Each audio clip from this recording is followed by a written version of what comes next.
This is the first iPod Nano I ever made, and this is the last one, and this is what came before the last one. It's a 6th generation Apple Watch, iPod Nano. Bad battery, and it's engraved with We Be Jammin'. The Apple Watch before the Apple Watch, it's a touchscreen device, and since this particular one has a bad battery, we've got to plug it in with the Apple 30-pin, the big fat connector that takes up the entire length of the device. While the 7th generation Nano, it's kind of similar to this, but it has Lightning. That's Taylor Swift, and it's kind of funny. I didn't put this music on here, but both of these devices have the same Taylor Swift album on there, and they came from different sources. Hey, wake up. Anyway, this one is different in how you interact with it. I had to figure it out. It's actually quite similar to modern iOS in a way. You swipe. You go into an app, you swipe. Like that. It's fluid if I'm not looking at me doing it through a computer monitor that is away from me and delayed. So anyway, if I look straight down at it, yeah, it's quite remarkable how good this gesture is. And this, the 7th generation, you control with the home button that it has. You shut it off. Yeah, it doesn't have tap to wake like modern devices. Neither does this one. So if I unplug this, yeah, it'll go bye-bye. It is basically an Apple Watch before the Apple Watch, except this particular watch not only has a charging port, it has the headphone hole. The hole which outputs the music. Yeah, I gotta plug this thing back in because it's not gonna turn on by itself. It doesn't take all that long to boot, to be honest. While you can kind of use it as an Apple Watch, you can't just tap it. But what you can do with it, the 6th generation Apple iPod Nano, swipe. You gotta swipe twice. Go over here. That's a clock app.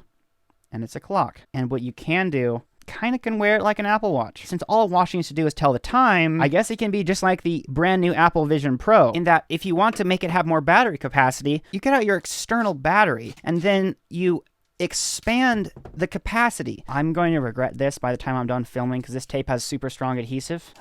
Oops. See, this is just like the Vision Pro. You have an external battery that you increase. Oh my, just like the Vision Pro. Stupid tape, bro. It's stuck to each other. Dude, this stupid. I'm just trying to make a freaking joke for my video. This is the future. This is what people are going to be doing with their Apple Vision Pro. Expanding their battery capacity with external batteries. So really, this battery upgrade is futuristic. If anything, I'm modernizing this iPod right here and turning it into some futuristic device.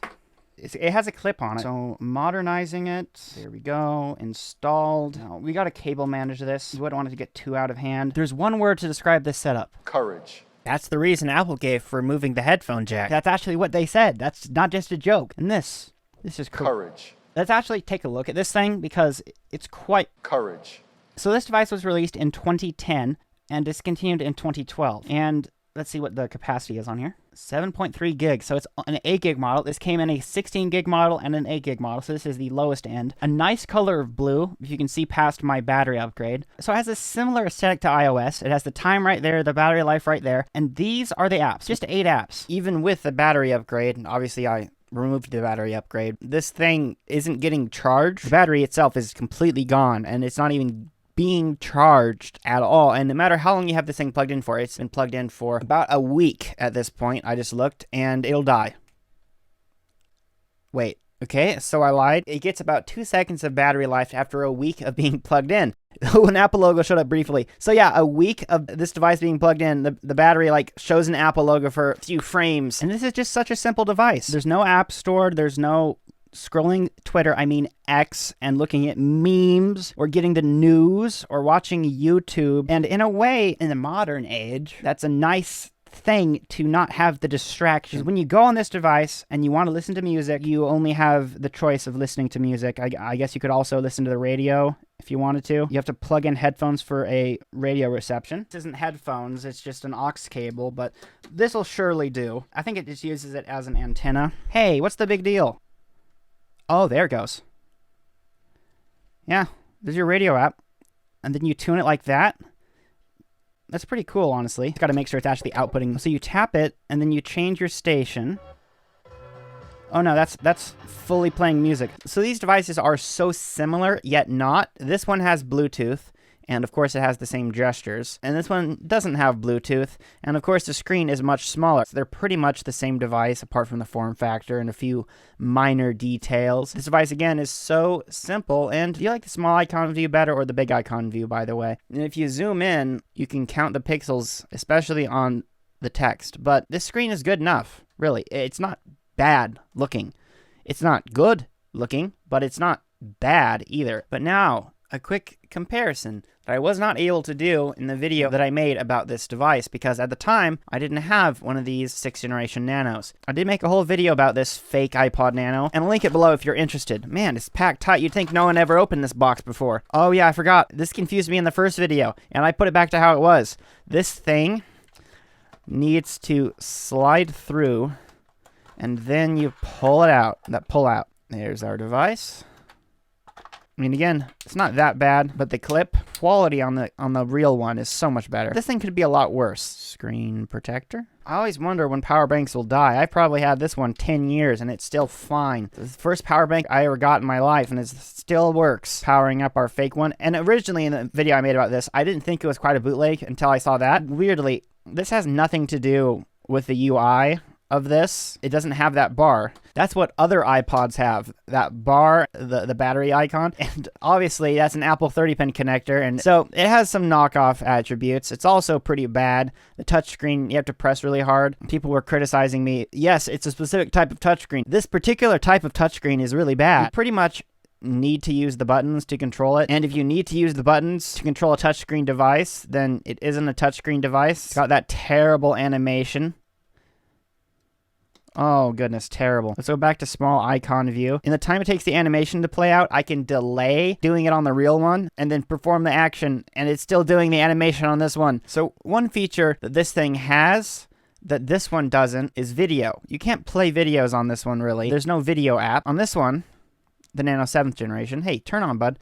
There is the videos app. As we discovered, when I tried to play a video on this one in the last video, it froze up and stayed on that screen until it died. Low power. Oh no. I guess the fake one has a longer battery life than the real one, eh? So at any rate, the fake one is only for amusement, and this one, you could still use this, even though 8 gigabytes isn't all that useful. Did I mention that this not an Apple Watch has 18 watch faces on it? There are so many of them. Kind of cool for a device that isn't an Apple Watch. Speaking of Apple Watch, there's a fitness app, and what does this have on it? Walk, run. It has a pedometer on it. Set my height. I am 6'9", and my weight, that you already know, I'm 420 pounds. It counts your steps. Wait, so what's the Apple Watch for again? Now, I'm pretty sure that the Apple Watch is a lot more accurate than this, and also giving it the wrong height and weight information will make it less accurate. So in 2024, how is this device? I mean, if you just want to listen to music, you probably shouldn't pick the Nano 6th generation. It's quite limited, unless you want to walk around with the Apple Watch version 0.